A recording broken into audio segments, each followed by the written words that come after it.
फर्स्टको मेरो कहानी है, मेरो फर्स्टको ब्रेकअप हुँदाको कहानी है, जुनले चाहिँ मलाई असर पारेको छ।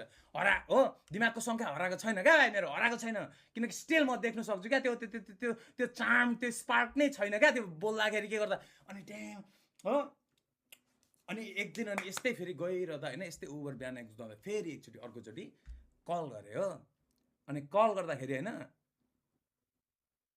कल उठाएर बोल्छ तर भिडियोमा मरे बोल्दैन, भिडियो अन गर्दैन हो, अन गर्न मिल्दैन, म यहाँ छु भन्छ, झुक्केर अन भएको चाहिँ, तर त्यो जे भनेको त्यो पनि होइन रहेछ, कहाँ ऱ्यान्डम ठाउँमा रहेछ होइन, तर अफ गरिहाल्यो। अब त्यो भनेको साइडमा केटा छ हो। त्यो दिन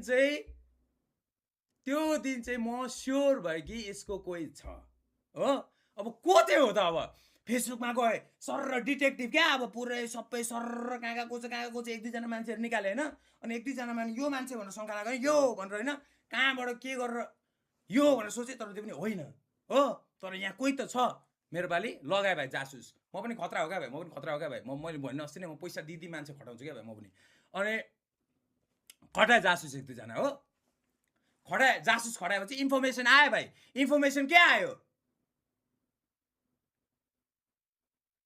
इन्फर्मेसन यो भएको त 6-7 महिना भइसक्यो भाइ, त अहिले खोजी लेनदेन गर्दैछस्। अनि मैले थाहा पाएको 2-3 महिना 2 महिना जस्तो शङ्का परेको, तर भएको 7 महिना 7-8 महिना लाइक भइसक्यो भाइ। जब मैले त्यो इन्फर्मेसन पाएँ होइन, जब मलाई त्यो इन्फर्मेसन आयो नि होइन भाइ, आयो नि जब होइन भाइ, कोभिडको टाइम थियो हो,